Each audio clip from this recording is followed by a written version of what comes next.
बिल्कुल। पिछले कई महीनों से मैं जो बात कह रहा हूं, जो हम लोग देख रहे हैं ज़मीन पर, बिहार में बदलाव निश्चित है, उसको कोई रोक नहीं सकता है। 60% से ज़्यादा लोग, चाहे वो किसी जाति के हों, धर्म के हों, वर्ग के हों, किसी दल के समर्थक हों, बदलाव हर व्यक्ति चाहता है। लालू नीति से छुटकारा चाहता है।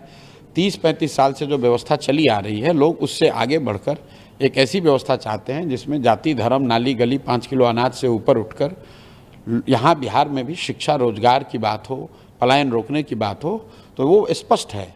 अब अगले 1-1.5 महीनों में चुनाव तक जनता को इतना ही निर्णय लेना है कि जब वो बदलाव करने जा रहे हैं तो बदलाव के उनके पास 2 विकल्प हैं।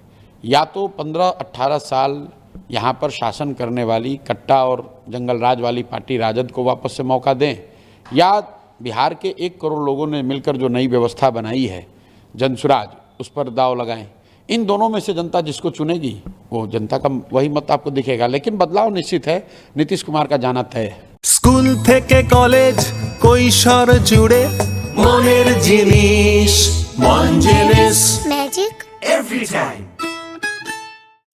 हर व्यक्ति को लोकतंत्र में अपने तरीके से जनता के बीच अपनी बात कहने का अधिकार है। राहुल गांधी को, कांग्रेस को, दूसरों को भी है। जैसे हम लोग अपनी ओर से प्रयास कर रहे हैं, वो भी प्रयास कर रहे हैं। हमारी समझ से बिहार में सबसे बड़ा मुद्दा शिक्षा है, बिहार में सबसे बड़ा मुद्दा बेरोजगारी है, बिहार में सबसे बड़ा मुद्दा पलायन है, बिहार में सबसे बड़ा मुद्दा यहाँ का भ्रष्टाचार है। कांग्रेस को या दूसरे राजद को अगर ऐसा लगता है कि वोट अधिकार या SIR ही सबसे बड़ा मुद्दा है, तो ये उनका लोकतांत्रिक अधिकार है। हर पार्टी को, जैसे भाजपा वालों को आज भी लालू का जंगल राज ही मुद्दा दिख रहा है, तो हर पार्टी को ये अधिकार है, वो अपना कहना चाहते हैं वो कर सकते हैं। बिल कल लाया गया है, उसको ऑलरेडी स्टैंडिंग कमेटी JPC में, स्टैंडिंग कमेटी में शायद भेजा गया है, मैंने देखा नहीं है। बिल के जो प्रावधान हैं उसके पीछे अगर नियत को आप हटा दें, अगर गलत नियत कोई न हो, तो प्रावधान बिल्कुल ठीक है। क्योंकि मैं ऐसा मानता हूं कि अगर आप संवैधानिक पोस्ट पर हैं और आप पर कोई ऐसा आरोप लग जाए जिसमें कि आपको अरेस्ट करके महीने, 2 महीने, 4 महीने जेल में रखा जा रहा है, तो जेल में रह के तो आप सत्ता में रह नहीं सकते हैं, जेल में रह के तो आप राज्य चला नहीं सकते, अपने पद का निर्वहन नहीं कर सकते हैं।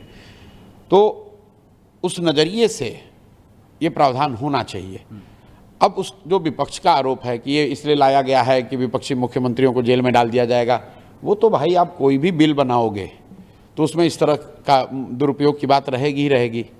इलेक्शन कमीशन तो संवैधानिक व्यवस्था है, लोग वहाँ पर भी दुरुपयोग का आरोप लगा रहे हैं और उसमें कुछ तथ्य भी है। तो कोई भी व्यवस्था बने, कोई भी कानून बने, उसका दुरुपयोग तो हो ही सकता है। बाबा साहब अम्बेडकर ने ही कहा कि संविधान की ताकत, संविधान कितना अच्छा कितना बुरा है, ये इस पर निर्भर करता है कि संविधान को लागू करने वाले लोग कितने अच्छे और बुरे हैं। अब भाई देखिए, ऐसा है, तेजस्वी यादव को राजनीति की ज़्यादा समझ है, हमको उतनी समझ है नहीं। हम जो बात समझते हैं, मुझे लगता है कि पद पर रहने वाले व्यक्ति को अगर कन्विक्शन हो जाए और वो जेल चला जाए तो उसको पद छोड़ देना चाहिए। तेजस्वी यादव के पिताजी खुद लालू यादव जब जेल गए थे तो उन्होंने भी अपना मुख्यमंत्री का पद छोड़ दिया था। क्यों छोड़ा था? तब तो जेल से ही रह के आप चला सकते थे लालू जी, तो क्यों छोड़ा था? तो समय के अनुसार आप अपना स्टैंड बदल नहीं सकते हैं बिना किसी वजह के। मेरी अपनी समझ है कि बिल के प्रावधान में कुछ गलती नहीं है, उसके नियत पर लोग सवाल उठा रहे हैं कि कल होकर सत्ताधारी दल इसका मिसयूज कर सकती है।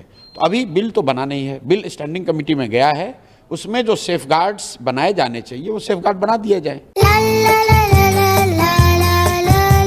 মনের জিনিস মন জিনিস মনের জিনিস মন জিনিস मैजिक एवरी टाइम।